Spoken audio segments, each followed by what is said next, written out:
Hey, welcome back to What's That All About? And today I'm laughing instantly only because naming this thing time travelers, real or really nuts. I feel a little bad about that, especially if a time traveler ever kind of scooted past this channel. It's just not nice, and I don't mean anything personal by it, but it made me laugh. So get over it.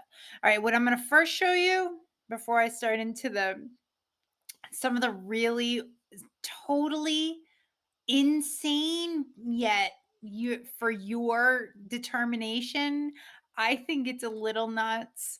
Um but maybe you don't. So if you don't, oh my God, hats off to you. Tell me how you do it because I'm not sure how much of this I can believe, but I'm going to tell you about it because I think you should know that it's out there in the ether and where it is. Now I'm going to show you first a little short clip that's airing now. And these are the movies that honestly I think, well, I've seen just about all of them, although I haven't seen Predestination or Time Crimes. I think Time Crimes is a Spanish movie. It's foreign of some determination, but I cannot decipher what it is. But anyway, I can't remember if I've seen Primer. Primer looked pretty good. They all look good.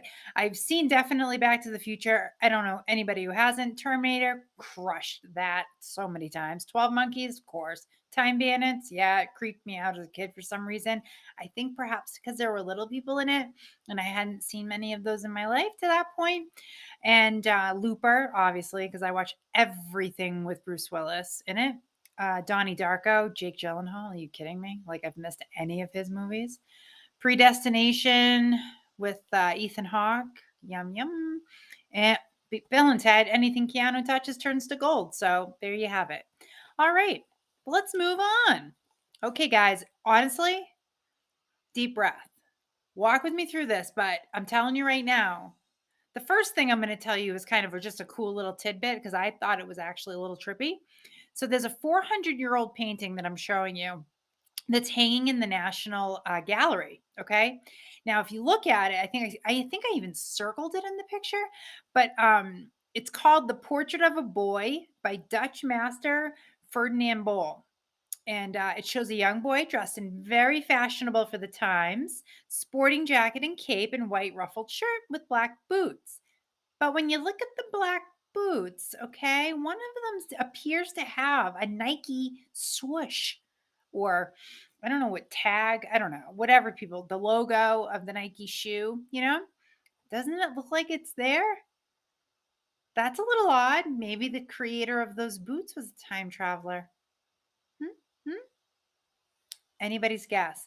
Okay, so that was just a mother and daughter found that interesting, so they reported it. I think it's pretty cool. But anyway, okay, have you ever heard of Apex TV? The channel on YouTube.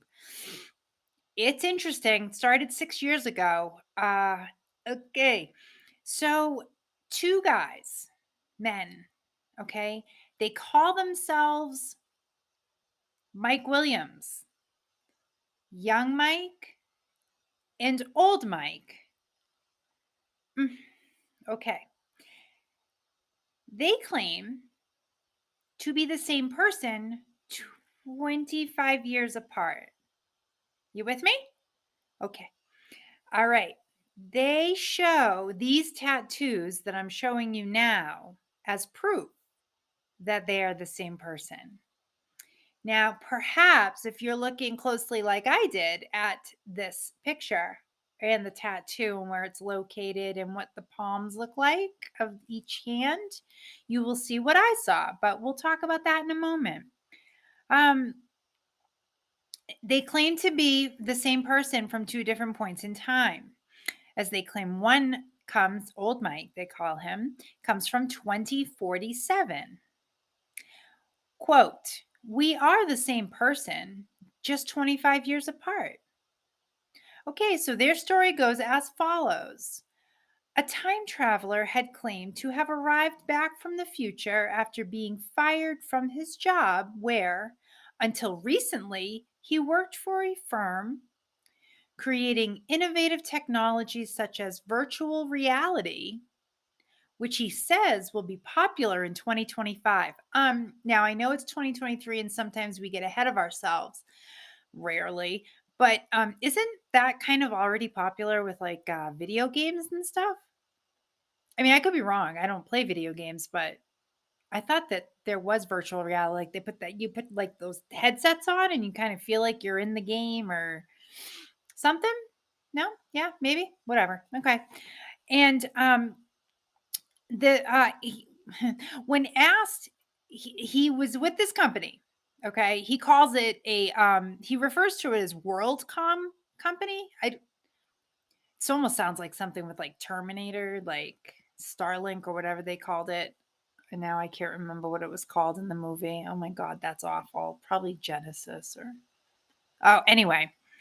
So he said that upon finishing a huge project that he had asked to become a shareholder in the firm.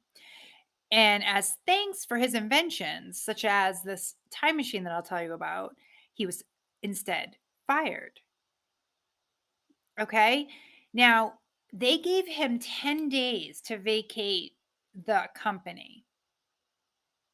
Now, either things have really chilled out in the future and invent new inventions are not so closely guarded because I know of no company on this planet at this time that would ever allow for okay, let's put it this way.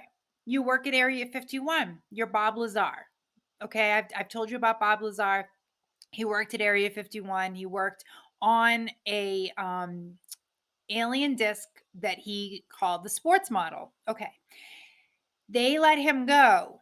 Do you think for 1 second they were like, we're going to fire you in 10 days. Take what you want of the work you've done and then you can go? They'd shoot him before they'd let him leave with any top secret information. This company in the future, apparently, was willing to give him 10 days before he had to leave. I just, that is one thing I cannot wrap my brain around, and I'm sure you can't either because it's not logical. Okay, let's keep going. Now, he claims, old Mike from 2047 claims to have been fuming mad. So he collected together all his technology. Oh, you're going to love this. And sports results until 2030. Okay. Anybody else getting a Back to the Future, the almanac vibe here? Because that was the only thing that popped in my head when I read that. Okay. Just okay. Anything relating to the time machine, he also took. Okay. And he returned to 2022 to meet his younger self. Old Mike says the year 2028 was quite pivotal in his life as he began working for this company at that time. Okay. Now, in 2033, we'll go back a little bit from the back to the future. And then, yeah, honest to God, you could just go like, you'd almost feel drunk just reading the stuff I read, honestly. All right. In 2033, this company's first major innovation was called Night a Weeks 2. All right. Apparently, it was a program which showed a way that people could choose what was in their dreams. Okay. Like, when you dream and you can fly, or you are in kind of a magical place, or you're in a scary place, or you're whatever it is, you're with a loved one who's passed away, something, whatever. Well, this program apparently, again called Night a Weeks 2, would let you choose what you wanted to do in your dreams, where you wanted to be. And he points out, old Mike does, He says, now imagine how popular that technology would be and that equipment could be today. I don't even have words. Guys, I don't have words. In 2042, he claims the company started working on the most revolutionary equipment in the history of the world, which naturally was the time machine. They called it, he claims, the Time AWIX 200. Now, I could not, mysteriously, couldn't find any records of a Time AWIX 200 machine. So I picked a picture that looked something in my mind's eye that would sort of look like this. Okay.